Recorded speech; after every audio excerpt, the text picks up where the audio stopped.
তাহলে কি বিএনপির সাথে কি আপনাদের ঐক্য হওয়ার সম্ভাবনা সম্ভব কিনা, রাজনৈতিক ঐক্য এবং নির্বাচনী ঐক্য সম্ভব কিনা, হবে কি হবে না সেটা আমরা জানতে, সম্ভব কিনা? হ্যাঁ, অসম্ভব না। বিএনপির সাথে আমরা অতীতেও একসাথে জোট করেছি, নির্বাচন করেছি, আমরা একসাথে অনেক কিছুই আমাদের বিএনপির সাথে যৌথভাবে জোটগতভাবে হয়েছে। কাজেই সেই জায়গায় থেকে তো অসম্ভব কিছু না।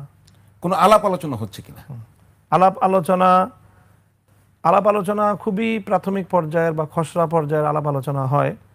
তবে আমরা এই মুহূর্তে যেটা মনে করি সেটা হলো যে আমি আমার দল বাংলাদেশ খেলাফত মজলিসের পক্ষ থেকে যে এই মুহূর্তে আওয়ামী লীগের এবং আওয়ামী লীগের পক্ষীয় শক্তির তাদের মানে অপসারণের পরে বাংলাদেশে এখন রাজনীতিতে বেসিক্যালি একটা পক্ষই এখন রাজনীতি করছে। তো কোন পক্ষ? শুধু দক্ষিণপন্থী যারা নাকি ডানপন্থী। আমরা বিএনপিকে ডানপন্থী দল বলেই মনে করি। বিএনপি যদিও সেটা স্বীকার করতে চায় না এখন, কিন্তু আমরা বিএনপিকে এখনও ডানপন্থী দল হিসেবেই মনে করি। ডানপন্থীরাই এখন বাংলাদেশের রাজনীতি করছে। আসসালামু আলাইকুম ওয়া রাহমাতুল্লাহি ওয়া বারাকাতুহু। বিএনপির সাথে যোগদান করেছেন মাওলানা মামুনুল হক।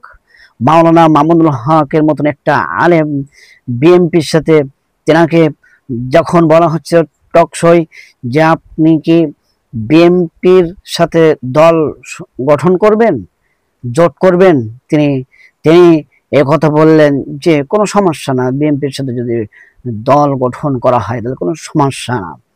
একটা আলেম, তিনি যারা শরিয়া আইন চায় না, এই আলেম এতদিন পর্যন্ত বড় বড় বুলি ছেড়েছে, কথা বলেছে, তিনি যদি শরিয়া আইন যারা চায় না তাদের সাথে যদি ঐক্য করতে যায়, বাংলার মানুষেরা এই সমস্ত আলেমদেরকে আর বিশ্বাস করবে না। এই সমস্ত আলেমদেরকে মনে করবে এই সমস্ত আলেমরা শুধু মুখ বাজি দেয়, মুখ বাজায়, তাছাড়া তাদের কোনো কোনো কথার কোনো দাম নাই, পচে শেষ হয়ে যাবে।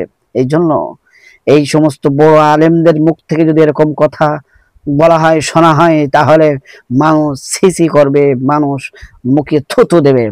এই জন্য, এবং শুধু তাই নয়, তিনি বলতেছেন যে বাংলাদেশে একটা দল আছে মাত্র ডাইনপন্থী। সেই দলটার নাম কি? সেই দলটার নাম হচ্ছে বিএনপি ছাড়া এখন কোন দল, ডাইনপন্থী দল নাই। তারা ডাইনপন্থী দল, তিনি বলতেছেন তারা ডাইনপন্থী দল। দেখেন, এত ইসলামী দল আছে, তাদের সাথে ঐক্য করতে চাচ্ছেন না তিনি।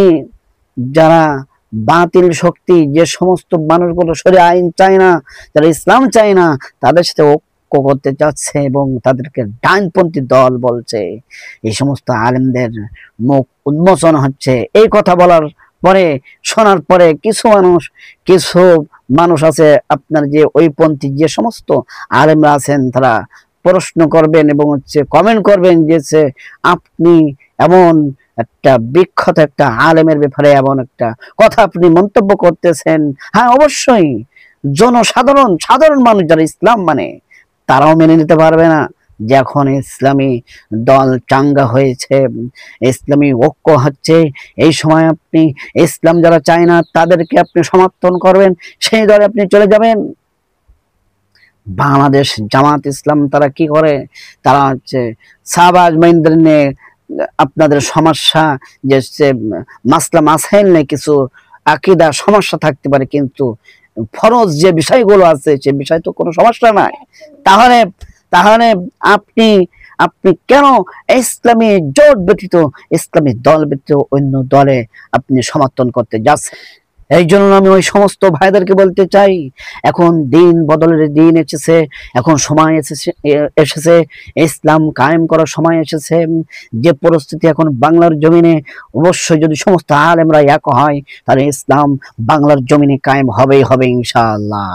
এই জন্য আমাদের সব এক হতে হবে, এই জমিনে আল্লাহর বিধান কায়েম করতেই হবে।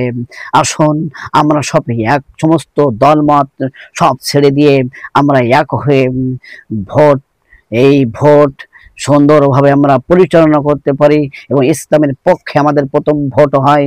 আল্লাহ রাব্বুল আলামিন সেই তৌফিক সকলে বলে আমিন। আখির দাওয়ানা আলহামদুলিল্লাহি রাব্বিল আলামিন।